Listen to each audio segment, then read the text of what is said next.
नमस्कार मित्रांनो, या गाडीला घेऊन साधारणपणे आता मला 3 महिने कंप्लीट झालेले आहेत आणि या 3 महिन्यामध्ये मी गाडीला 10,000 किलोमीटर चालवलेले.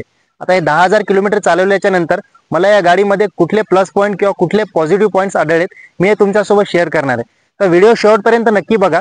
सगळे पॉझिटिव्ह पॉईंट्स जे की 10,000 किलोमीटर चालवल्याच्या नंतर मी एक्सपिरियन्स केलेत ते तुमच्यासोबत मी शेअर करणार आहे. तर व्हिडिओ न स्किप करता शेवटपर्यंत नक्की बघा. तर मित्रांनो, जसं की हे डिझेल व्हेरियंट आहे. हे नेक्सॉनचं स्मार्ट प्लस डिझेल व्हेरियंट आहे. 1.5 लिटर 4 सिलेंडर इंजिन याच्यामध्ये येतं. आता सगळ्या गाड्यांचे जसे की पॉझिटिव्ह पॉईंट्स असतात तसे निगेटिव्ह पॉईंट्स पण असतात. तर सर्वप्रथम आपण या गाडीचे पॉझिटिव्ह पॉईंट्स बघूयात. तर तुम्हाला जर गाडी घ्यायची असेल तर तुम्हाला एन नंबर ऑफ व्हेरियंट्स या गाडीमध्ये अवेलेबल आहेत. जसं जर तुम्ही याच्या कॉम्पिटिशनमध्ये जर गेलात मारुती सुझुकीमध्ये, तर ब्रेझामध्ये जर तुम्हाला व्हेरियंट जर बघायचा असेल तर LXi, VXi, ZX आणि ZXi प्लस. तसं इथे नाहीये. जसं तुमचं बजेट असेल त्यानुसार तुम्हाला इथे व्हेरियंट प्रोव्हाइड केलं जातं. म्हणजे तुम्हाला जर पेट्रोल घ्यायचं असेल तर पेट्रोल घेऊ शकता, डिझेल घ्यायचं असेल तर तुम्ही डिझेल घेऊ शकता. डिझेलमध्ये त्याच्यानंतर तुम्हाला CNG, आता नवीनच CNG पण लॉन्च झालेली आहे, CNG तुम्ही घेऊ शकता.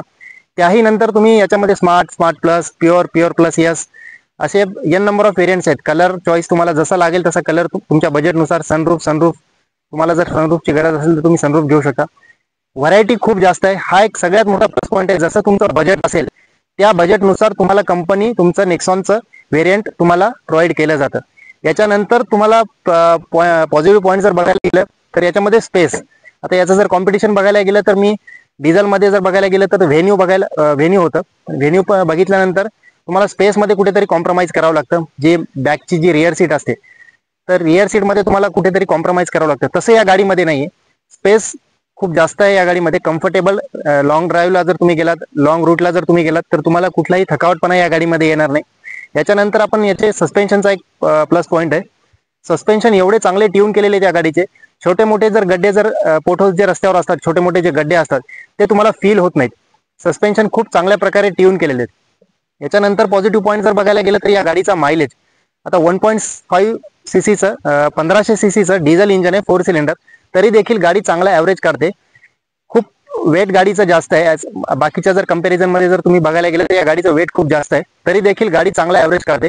हायेस्ट ॲव्हरेज मीचा 26चा काढलेला आहे.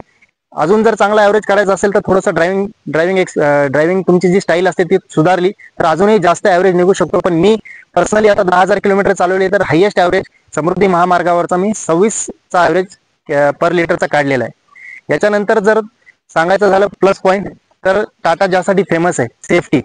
6 एअरबॅग येतात, EBD, ट्रॅक्शन कंट्रोल, हे सगळे फीचर्स या गाडीमध्ये आहेत. ABS, EBD, ट्रॅक्शन कंट्रोल हे सगळे फीचर्स या गाडीमध्ये येतात. सेफ्टीमध्ये कुठेही कॉम्प्रोमाइज नाहीये. थोडेसे अजून काही प्लस पॉईंट या गाडीमध्ये जे की पॉझिटिव्ह पॉईंट्स म्हणता येईल. माझे पर्सनली मला आवडतं या गाडीचं जे फेसलिफ्ट व्हेरियंट आहे.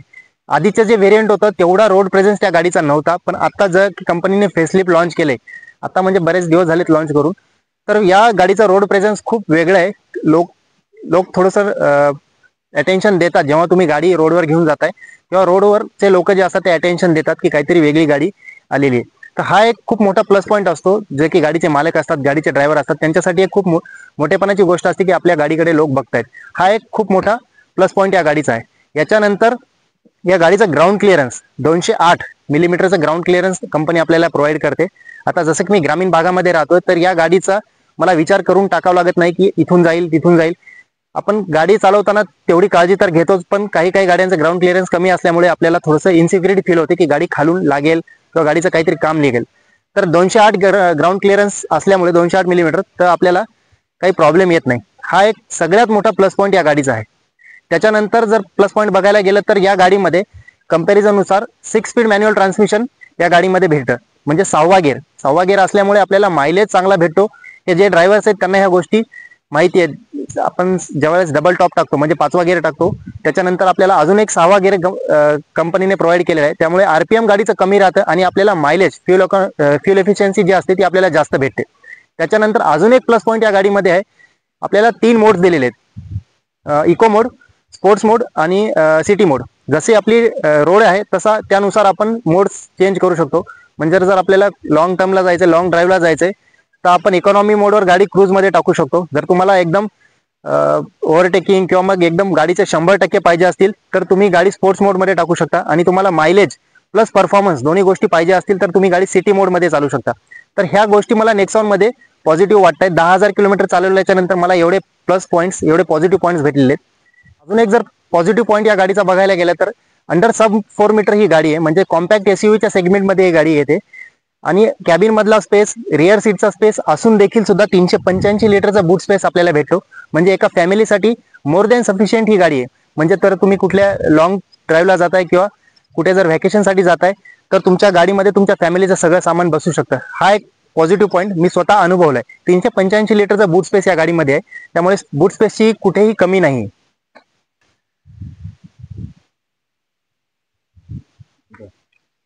मित्रांनो, हे सगळे पॉझिटिव्ह पॉईंट्स होते आणि माझा 10,000 किलोमीटरचा एक्सपिरियन्स मी तुमच्यासोबत शेअर केलेला आहे. जर तुम्हाला या पॉझिटिव्ह पॉईंट्स पैकी तुम्हाला जेवढे पॉईंट्स आवडले असतील आणि तुमच्या रडारवर जर टाटा नेक्सॉनचं कुठलाही व्हेरियंट असेल तर तुम्ही कुठलाही विचार न करता टाटा नेक्सॉन घेऊ शकता. एवढे सगळे पॉझिटिव्ह पॉईंट्स आणि अजून जशी तुम्ही ड्रायव्हिंग करताय, जसे तुमचे किलोमीटर्स वाढतील तसे तसे तुम्हाला पॉझिटिव्ह पॉईंट्स, निगेटिव्ह पॉईंट्स येतील.